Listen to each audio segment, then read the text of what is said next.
Ayer hubo un evento antivacunas adentro del Congreso y una propuesta para que no haya vacunación obligatoria. La diputada chaqueña del PRO, Marilu Quirós, coordinó este evento dentro del anexo de la Cámara de Diputados, a pesar de que, como veníamos contando, varios bloques habían pedido que se evitara. La autorización llegó de la mano de Martín Menem, el presidente de la Cámara de Diputados, y estamos en un contexto que no es cualquiera, en un contexto de riesgo sanitario, en un contexto donde hay un impacto en la confianza pública hacia las vacunas y todo eso deriva, en los últimos años, en el resurgimiento de varias enfermedades que parecían erradicadas o que durante muchos años estuvieron erradicadas en esta región, justamente por la caída en la vacunación, con unas cifras de vacunación infantil, decíamos, en Argentina en su mínimo histórico. Primero lo desmiento y después los escuchamos como para tener esta info previa. Están hablando sin un solo dato. No es que hay dos bibliotecas, algunos piensan que... No, sin un solo dato. Son terraplanistas de las vacunas y, bueno, vamos a ir repasando algunos de los datos de los que estamos hablando, pero para que se preparen y desde ahí vayamos a recorrer un poquito, y si tienen a mano el YouTube o lo están escuchando y no lo ven, les propongo que lo vean porque hay cosas que vale la pena mirar. ¿Qué contienen realmente las vacunas del COVID? Perspectivas legales, políticas, genéticas e infectológicas. Fue el título de este evento que se hizo en el auditorio del anexo A de la Cámara de Diputados. Había charlas como vacunas calendario y autismo, a cargo del médico. Cuando te digo médico, te digo un señor recibido de médico, Oscar Bota. Otra charla que se titulaba Víctimas ignoradas por el Estado. Sangre de vacunados al microscopio. Esto de la también doctora, Viviana Lenz.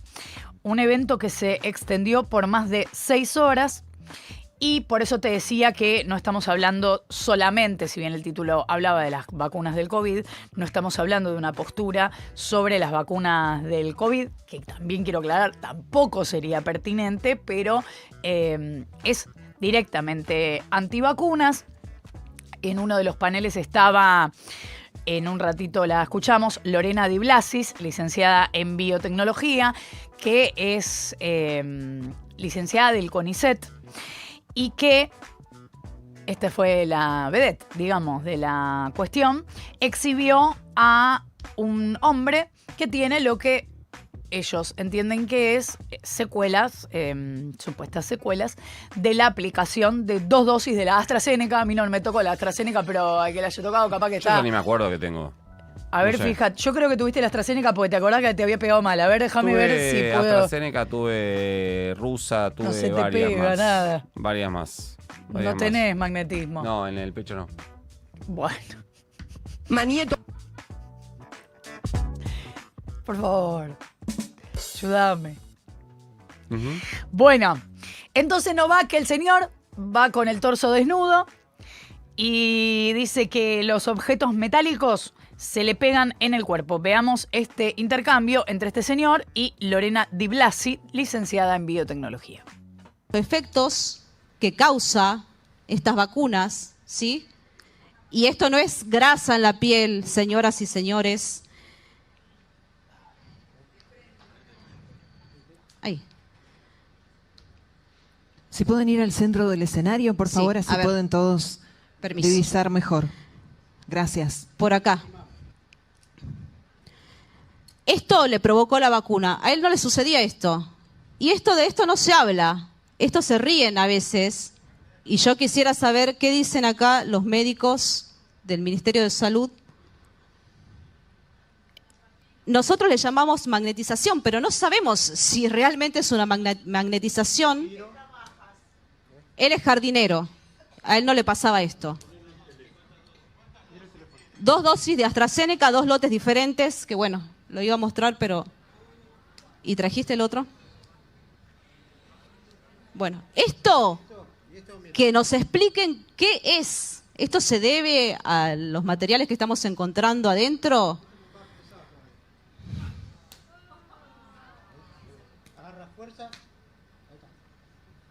Agarra fuerza, dice, y se le va pegando.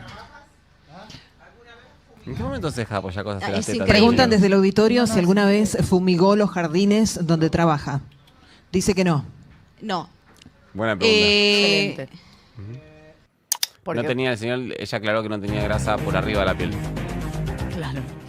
Excelente la pregunta porque es la decisión arbitraria es que tiene que ver con la AstraZeneca. Bueno, voy a basarme en un informe de Chequeado que dice que las vacunas contra el coronavirus no contienen una solución metálica que magnetiza la zona en la que se recibe la inyección.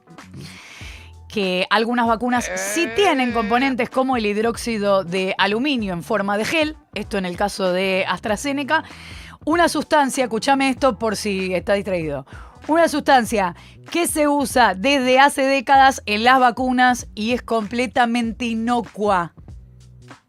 Ayer vi un chiste muy divertido, en realidad es un meme, detrás de explicarlo, que decía cosas que no van a envejecer nunca, los chistes contra los antivacunas y los niños no vacunados. Sí, pero cada vez son más. Es como una cosa que va increyendo, o sea, cada vez más gente creyendo en eso. Bueno, la cosa es que Lucía Langer, pediatra, hablando de los niños que no son vacunados, cuenta algo que preocupa mucho más y también lo voy a desmentir antes de esto porque hace algunas semanas, capaz que un poco más de un mes, contamos que la ciencia había desmentido a Donald Trump, porque Donald Trump, con su secretario de salud al lado, Robert Kennedy Jr., que además es un sanitarista de muchos años, que era requeterremil militante de las vacunas, era un progre, y un día decidió que las vacunas no son confiables. Y Trump, al lado de él, había recomendado a las embarazadas, al lado, insisto, del ministro de Salud, vamos a llamarle, evitar el Tylenol, la marca más conocida de paracetamol, con el argumento de que podía causar autismo en los bebés. Y resulta que una revisión internacional que se publicó apenas después, pero por supuesto lleva mucho tiempo en trámite, en el British Medical Journal, una revista reconocida de ciencia, analizó 9 estudios sistemáticos y más de 40 investigaciones sobre la relación entre paracetamol y autismo y la conclusión fue: no hay evidencia confiable que vincule su uso durante el embarazo con trastornos del neurodesarrollo.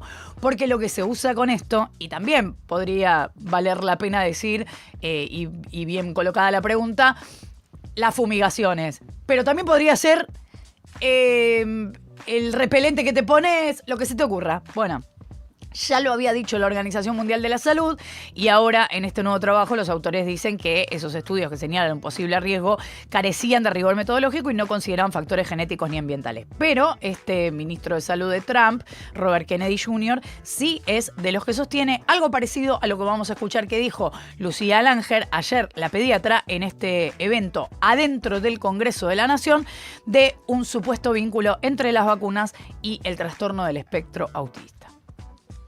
Obviamente en menos cantidad. Bueno, yo en esos datos estadísticos, si ustedes ven ahí en esa gráfica, si lo pueden ver, lo que hice fue, vieron vacunados y no vacunados. Esto, ninguno de estos pacientes, para que se den una idea, no estaban vacunados para el COVID, ¿sí? No estaban vacunados para el COVID. Solamente con el del calendario nacional de vacunación. Miren todo el desastre que hacen los niños. Ahí y los que son, porque yo veo pacientes que no están vacunados contra el calendario también, porque yo como pediatra acepto que no estén vacunados los pacientes, no los rechazo, no los discrimino, y eso lo veo en mi consultorio. Por lo pronto, simplemente le digo, lo estudio, veo que no sean alérgicos, la mayoría son alérgicos. Lo que sí, estos pacientes que estaban vacunados, sí, de los 30 pacientes que dice el estudio, 10 trastorno de espectro autista. Trastorno de espectro autista, que le quede claro. Y los no vacunados, ninguno. Los no vacunados, la concentración de aluminio tenía dentro del rango normal. Eso tengo todos los datos estadísticos. Sí hay algunas... Buen trajecito abortero tenía igual. Digámoslo muy también. llamativo. Sí. Sí hay algunas discusiones porque sí hay algunos documentos todavía muy próximos a la situación, o sea, habrá que esperar un poco más, pero sí hay algunos estudios que ponen en discusión si hay alguna consecuencia en los bebés nacidos de mujeres que contrajeron COVID, que ahí la discusión es otra. También hay una desmentida de eso, quiero decir, ahí sí hay, llamémosle dos bibliotecas, no estoy en condiciones de decir si alguna pesa más que otra, sí puedo decir que es un poco pronto para determinar esto, pero hay un estudio, por ejemplo, que dice que los bebés nacidos en pandemia no son más propensos al autismo y eso también involucra a los bebés nacidos por contagios de COVID o tras contagios de COVID. Pero con las vacunas, nada de todo esto. Nada de todo esto. Y después aparece, ¿por qué hay algunos padres que no vacunan a sus hijos? Bueno, algunos serán militantes de esta situación, pero otros tendrán miedo y pensarán, no sé, que se vacune el de al lado, cualquier cosa que la enfermedad no trascienda, pero que mi chiquito no tenga la vacuna que aparentemente podría generar cosas que no, la ciencia dice que no.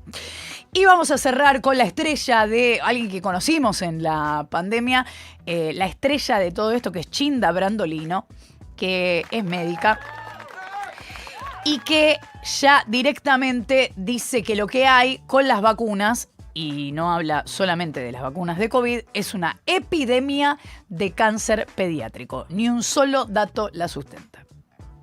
Llama la atención el aumento de autismo. Es la epidemia silenciada. Acá en nuestros niños hay dos epidemias, que son las epidemias reales, que no es la epidemia COVID.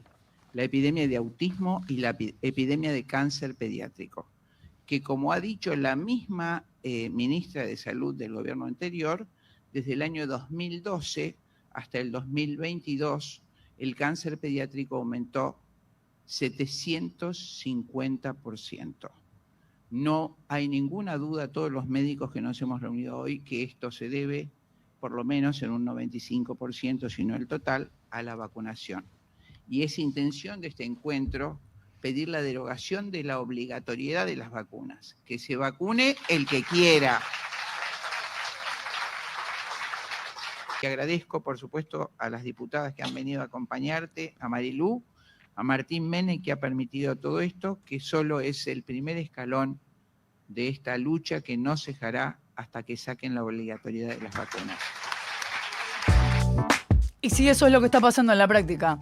Cada vez hay más gente que no vacuna a sus hijos o que decide no vacunarse y estamos viendo las consecuencias de eso, todavía incipientes las consecuencias de eso, y sin embargo hay brotes, hay muertes, lo decimos con el sarampión, lo decimos con, bueno, la sífilis, que también tiene que ver con la protección de el uso del preservativo, en fin, con cualquier campaña de prevención o la falta de ella.